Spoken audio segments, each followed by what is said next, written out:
Շնորհակալություն, մեծարգո պարոն վարչապետ, հարգելի գործընկերներ, այս նախագծի ընդունումը պայմանավորված է 2025 թվականի գյուղատնտեսական տարում գյուղատնտեսության ոլորտում ապահովագրական համակարգի ներդրման փորձնական ծրագրի իրականացման ապահովման անհրաժեշտությամբ։ Նախ նշեմ, որ ծրագրի մշակման աշխատանքներում ներգրավված են եղել ոչ միայն էկոնոմիկայի նախարարությունը, այլև կենտրոնական բանկը, գյուղապահովագրության հիմնադրամը եւ Հայաստանում գործունեություն ծավալող ապահովագրական ընկերությունների հետ ենք իհարկե աշխատանք իրականացրել, որովհետեւ մեծ հաշվով հողի վրա իրենք հենց պետք է իրականացնեն այդ ապահովագրությունը։ Գյուղատնտեսության ապահովագրության ծրագրում արդեն իսկ հայտնի է, սրա մասին խոսել ենք, առաջացել էին մի շարք խնդիրներ, որոնք կապված էին վնասաբերության բարձր մակարդակի, վերահապահովագրական կազմակերպության հայկական շուկայի ելքի եւ KfW կողմից համաֆինանսավորման հետ։ Եվ քանի որ գյուղատնտեսության ապահովագրության ոլորտում վերահապահովագրական կազմակերպությունը վնասաբերության շատ բարձր մակարդակ է ունեցել եւ դուրս էր եկել հայկական շուկայից, ինչպես 24 թվականին, նախորդ տարի այնպես էլ 25 թվականին գյուղացիական տնտեսությունների ապահովագրությունը հասանելի դարձնելու համար Հայաստանի Հանրապետության կառավարությունը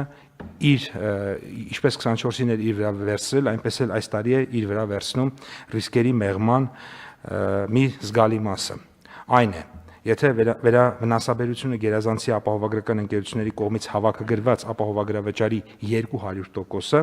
ապա կառավարությունը այդ բեռը կվերցնի իր վրա լիացուցիչ մասը, փոխհատուցելով ընդհանուր հավաքագրված ապահովագրավճարի հանրագումարի 200%-ի չափը գերազանցող տնտեսվարողներին փոխհատուցված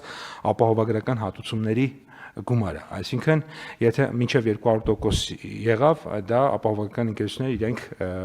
իրենց միջոցներով դա կանեն, դրանից ավել կառավարությունը կաջակցի արդեն ապահովագրական ընկերություններին։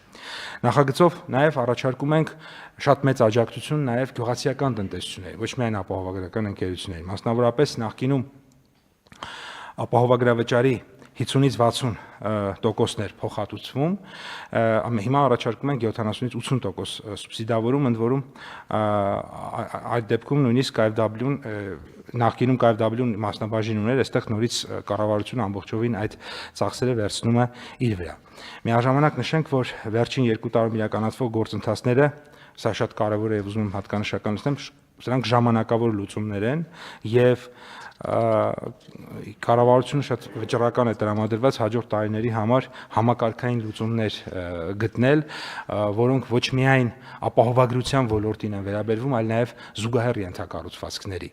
Ինչու եմ սա կարևորում, որովհետև եթե հիդրոօթերևութաբանական համակարգը անհրաժեշտ ենթակառուցվածքներով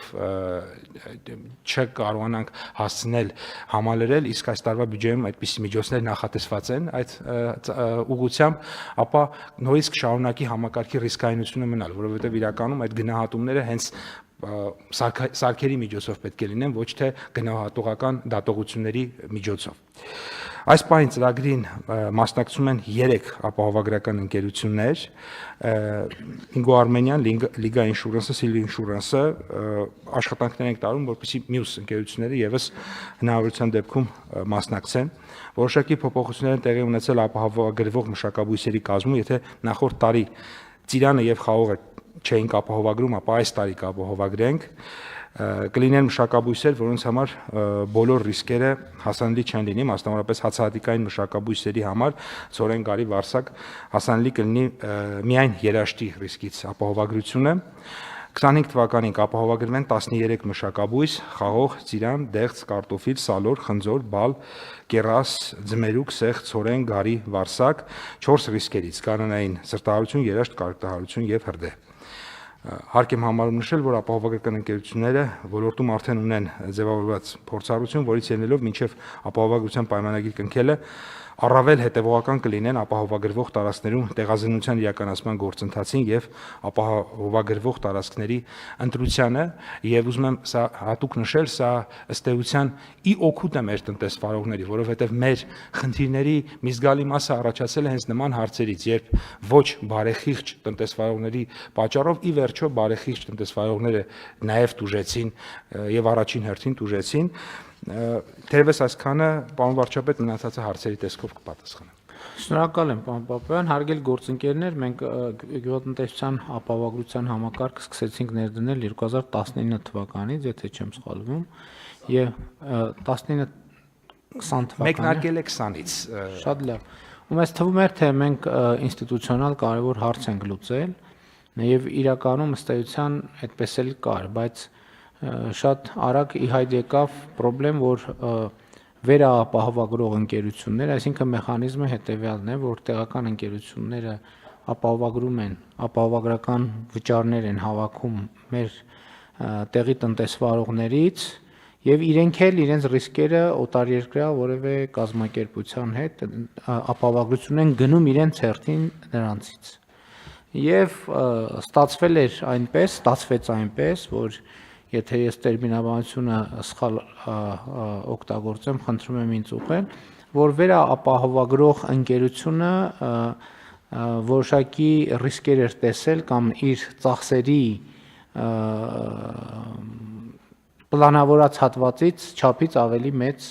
ծախսեր էր իրականացրել, այդ թվում որոշ անկանոնությունների